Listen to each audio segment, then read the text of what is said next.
جی नाज़रीन, आज हम एक इंतहाई अहम इशू के ऊपर बात करने के लिए बिलॉन्ग कर रहे हैं।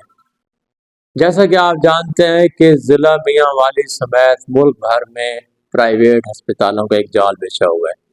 जगह जगह प्राइवेट अस्पताल, निजी क्लिनिक पर काम करने वाले डॉक्टर्स इस वक्त जिस तरीके से यहाँ पर इस्तेसाल हो रहा है वो अपनी दास्तान आप है। ज़िला मियाँ वाली में आप निजी क्लिनिक्स पर जाएं तो आपको जो अद्वियात लिख कर दी जाती हैं, हर क्लिनिक और अस्पताल की अपनी एक फार्मेसी है और जो इन फार्मेसीज पर के से दवाइयाँ मिलती हैं वो बाज़ार में आम तौर पर दस्तयाब नहीं होती और जो मल्टी नेशनल कंपनियों की ये दवाइयाँ लिख देते हैं उसकी कीमतें भी बाज़ार के मुकाबले में 4 गुना तक वहाँ पर वसूल की जाती हैं। सबसे बड़ा मसला इस वक्त नेट मेडिसिन का है। नेट मेडिसिन क्या है? ये मिली भगत के साथ डॉक्टर्स और निजी अस्पतालों में के मालकान तैयार करवाते हैं, अपनी फार्मेसीज पर रखी जाती हैं, वहाँ से ये अद्वियात मरीजों को दी जाती हैं। मेरे ज़ाती मुशाहिदे में ये बात है कि एक हमारे दोस्त ने पिछले दिनों एक दवा खरीद अपने घर के बंदों को लेकर एक लेडी डॉक्टर के पास गया। उसने जो दवाई लिखी तो उसमें एक कैप्सूल ऐसा भी था जो उसने जब फार्मेसी पर जाके पूछा उसका रेट तो उसने बताया कि 400 रुपये का एक है।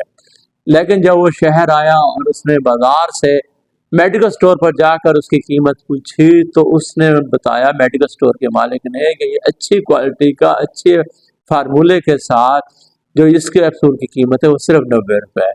इसी तरह एक और फीमेल है, वो एक डॉक्टर के पास चेक कराने की गई। लेडी डॉक्टर ने उसे जो नुस्खा लिख कर दिया तो 5 दिन की जो दवाई थी उसकी फार्मेसी पर उसका रेट 2400 रुपये बना, जबकि बाजार में 5 दिन की वो दवाई सिर्फ 500 रुपये की थी। यानी कि इतना बड़ा फर्क, 5 गुना से ज्यादा बिल बनना, ये सबसे बड़ा मसला है। अब इस वक्त मियाँ वाली में अगर आप देखें कि एलर्जी है, स्किन वगैरह के जो मरीज हैं उनके जो डॉक्टर्स हैं जो वो दवाइयाँ लिख रहे हैं उनकी जो फार्मेसी पर दस्तयाब हैं वो किसी जगह भी आपको नहीं मिल सकती। पता नहीं वो मेडिसिन कहाँ से लेते हैं। फिर सबसे बड़ी बात यह है कि कानून नाम की कोई चीज़ नहीं है।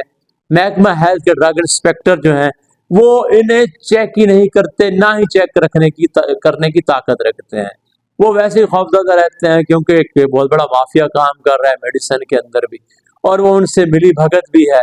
और वहाँ पर आप जाएंगे किसी भी आपको इस पर फार्मेसी पर आपको कोई वारंटी नहीं मिलेगी क्योंकि वो मेडिसिन जो है वो रेगुलर नहीं है, रेगुलर तरीके से उनकी खरीदो फरोख्त का कोई रिकॉर्ड नहीं है। इस सारी सूरत हाल को मॉनिटर करने की ज़रूरत है। बदकिस्मती से रियासत पाकिस्तान के अदारे अपनी जिम्मेदारियां पूरी करने में नाकाम है और ये अपनी दीगर सरगर्मियों में मसरूफ है।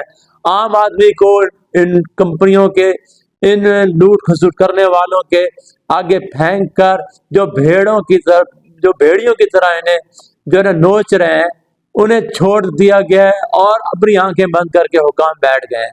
अगर आप मल्टीनेशनल कंपनियों को देख लें, आए रोज अद्वियात की कीमतों में इजाफा होता है। इसी तरह दीगर जरूरियात जिंदगी भी आप देख लें कि मल्टीनेशनल कंपनियां जो यहाँ पर काम कर रही हैं, आप किसी करियाना स्टोर पर चले जाएं, किसी जनरल स्टोर पर चले जाएं, आपको वहाँ पर साबुन है, सर्फ है, इसी तरह शैम्पूज हैं, क्रीमें हैं, मुख्तलिफ जरूरियात जिंदगी हैं, पैम्पर्स हैं, हर रोज एक नया रेट मिलेगा।